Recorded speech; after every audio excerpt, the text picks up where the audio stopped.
کے بالکل ہی وقت پر وہ موت پہنچ کر رہے گی۔ میرے محترم بھائیو اور دوستو، آج ہم دنیا کے پیچھے بالکل بے دردی کے ساتھ پڑے ہوئے ہیں، دولت کمانے کے پیچھے پڑے ہوئے ہیں، اپنی شہرت حاصل کرنے کے پیچھے پڑے ہوئے ہیں، تجارت کو فروغ دینے کے لیے حیران و سرگردہ ہیں، اور شہرت اور ناموری کا بھوت ہمارے دماغ پہ چڑھا ہوا ہے۔ لیکن اللہ نے ہمیں جو یہ چند روزہ زندگی دی ہے، یہ چند ایام ہمیں دیے ہیں، یہ آخرت کی تیاری کے لیے، اس گھر کو سجانے کے لیے، اس گھر کو بسانے کے لیے اور اس گھر کو ہر طرح سے چمکانے کے لیے دیا ہے۔ لیکن ہم اس طرح غافل ہو گئے ہیں کہ اللہ ہی کو بھول بیٹھے ہیں اور اس دنیا کو بالکل پوری طرح فراموش کر چکے ہیں۔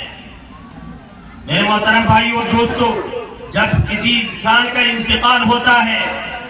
تو انتقال سے اور کسی انسان کے اس دنیا سے جانے سے بھی عبرت لینی چاہیے اور نصیحت حاصل کرنی چاہیے کہ آج یہ گیا ہے تو کل ہماری باری آ سکتی ہے، آج یہ گیا ہے، آج ان کا انتقال ہوا ہے تو کل ہمارا بھی انتقال ہو جائے گا۔ لیکن یہ خالی ہاتھ جا رہا ہے تو کل ہمیں بھی خالی ہاتھ جانا پڑے گا۔ اس کے لیے ہم نے کیا تیاریاں کر رکھی ہیں، کیا کوششیں کی ہیں، کیا نیک اعمال آگے بھیجے ہیں، اس کے بارے میں ہمیں سوچنا ہوگا اور غور و فکر کرنا ہوگا۔ حضرت امام غزالی رحمت اللہ علیہ بڑے پائے کے عالم تھے، زبردست بزرگ گزرے۔ جب میں گھر کے دروازے سے باہر ہی تھا تو اندر سے آواز آ رہی تھی کہ میرا عمدہ جوڑا لاؤ، میرا عمدہ گھوڑا لاؤ، میری عمدہ تلوار لے کر آؤ تاکہ میں اچھی طرح سے زیب و زینت حاصل کر سکوں۔ اور اس طرح وہ کہہ کر گھر والوں کو پریشان کیے ہوئے تھا۔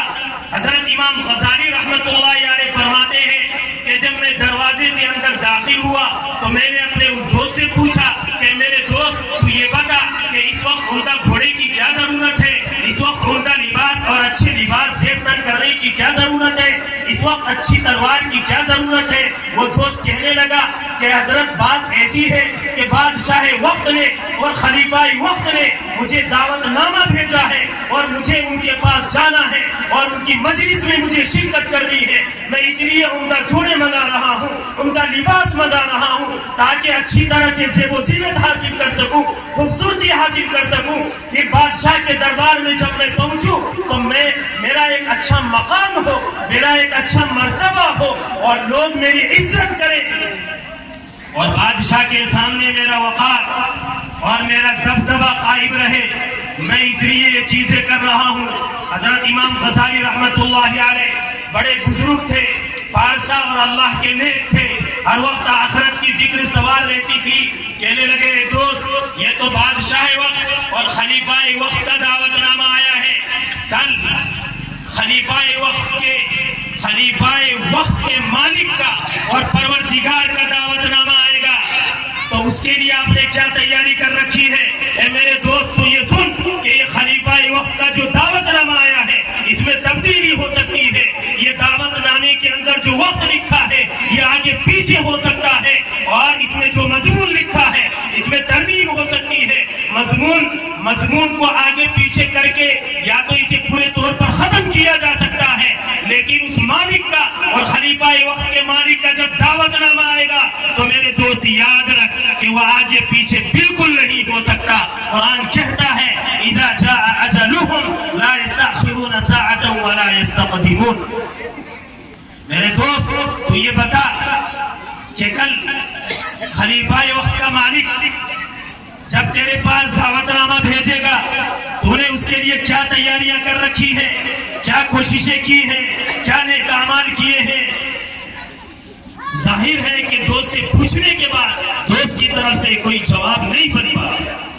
اس لیے میرے محترم بھائی اور دوستو، ہم اس دنیا کے اندر آئے ہیں، کاروبار بھی کریں، تجارت بھی کریں، کھیتی باڑی بھی کریں، رکشے بھی چلائیں، ہر طرح کی چیزیں اپنائیں، لیکن اللہ کو بھی یاد رکھیں، اسے نہ بھلائیں، بلکہ آخرت کی تیاری اور اس کی فکر کے اندر ہمیں چاہیے کہ ہم لگے رہیں۔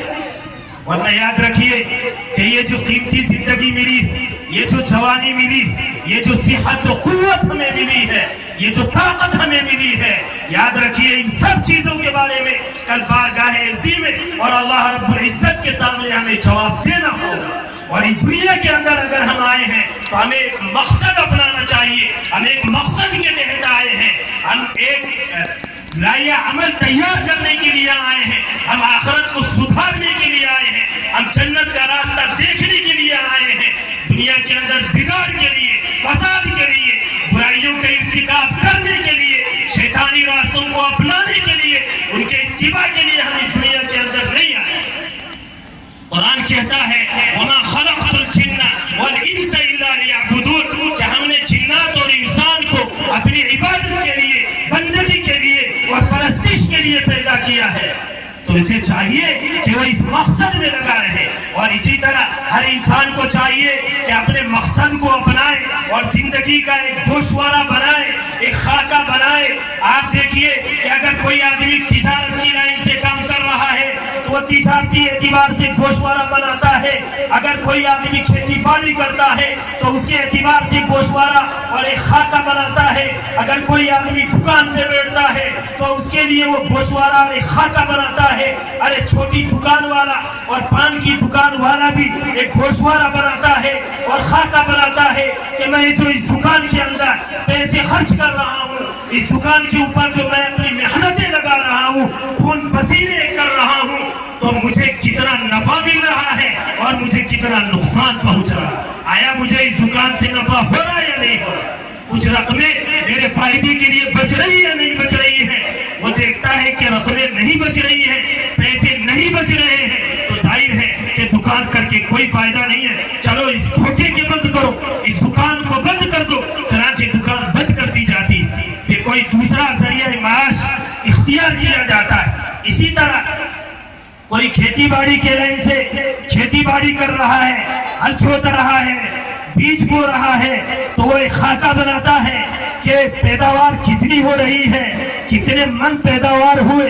یہ سب چیزیں وہ ذہن میں رکھتا ہے۔ ظاہر ہے کہ اگر کھیتی کرنے کے بعد پیداوار کے اندر کمی ہو جائے، نقص ہو جائے یا پیداوار ہو ہی نہ، تو وہ سوچے گا کہ اس میں گھاٹے ہی گھاٹا ہے، اس میں تو نقصان ہی نقصان ہے، لہذا مجھے یہ کام چھوڑنا چاہیے، کوئی دوسرا کام اپنانا چاہے۔ اسی طرح مدرسے والے بھی اپنے مدرسے کا ایک گوشوارہ تیار کرتا ہے، ایک خاکہ بناتا ہے اور ایک چیز پہ لکھتا ہے، وہ جنتریوں میں اور کتاب چو کی شکل میں چھاپتے ہیں، اشتہارات میں چھاپتے ہیں کہ ہمارے مدرسے کا اتنا بجٹ اور کس کس آمد سے کتنی رقمیں آئی ہیں اور کس کس چیز کے اندر یہ رقمیں خرچ ہوئی ہیں، کتنا بقایا ہے، کتنا مدرسے کے اوپر قرض ہوا ہے، یہ ساری چیزیں وہ محفوظ رکھتا ہے۔ اسی طرح ہمیں بھی اپنی زندگی کا ایک گوشوارہ بنانا چاہیے، ایک خاکہ بنانا چاہیے کہ ہم جو زندگی گزار رہے ہیں، جو لمحات ہم گزار رہے ہیں، جن اللہ کی نعمتوں سے جو ہم لطف اندوز ہو رہے ہیں، فائدہ اٹھا رہے ہیں، بے شمار نعمتیں انہوں نے دے رکھی ہیں، کہ ہم ان نعمتوں کا صحیح طور پر استعمال کر بھی رہے ہیں یا نہیں کر رہے ہیں، ہم اپنی زندگی کو کس مقصد میں لگا رہے ہیں، اس مقصد سے ہمیں فائدہ ہونے والا ہے یا نہیں ہے، یا ہمیں اس سے نقصان پہنچنے والا ہے، اس کے بارے میں بھی خاکہ بنانا چاہیے۔ اور ضرور سامنے اگر نہیں ہے تو یاد رکھیے کہ وہ کبھی بھی صحیح طور پر دکان نہیں چلا سکتا، وہ ترقی نہیں کر سکتا، ترقی کی منزل کو چڑھ نہیں سکتا۔ اس لیے ہمیں چاہیے کہ ہم زندگی کا گوشوارہ تیار کریں اور یہ دیکھیں کہ ہم اس زندگی کو کس مقصد میں لگا رہے ہیں۔ آیا ہم بحیثیت مسلمان ہونے کے اللہ اور اس کے رسول کے نام لیوا ہونے کی حیثیت سے ہم اللہ اور اس کے رسول کے حکموں میں اپنی کتنی زندگی لگا رہے ہیں، کتنے وقت ہم گزار رہے ہیں، کتنے لمحات ہم اس میں بتا رہے ہیں، اس کے بارے میں ہمیں غور و فکر کرنا ہوگا اور ساتھ میں یہ بھی سوچنا ہوگا کہ ہم کتنے لمحے اور کتنے وقت ہم شیطانی راہوں میں گزار رہے ہیں، کتنے لمحے ہم اللہ کے حکموں کو توڑنے میں لگا رہے ہیں، کتنے لمحے ہم اللہ کی نافرمانیوں میں اپنا وقت ضائع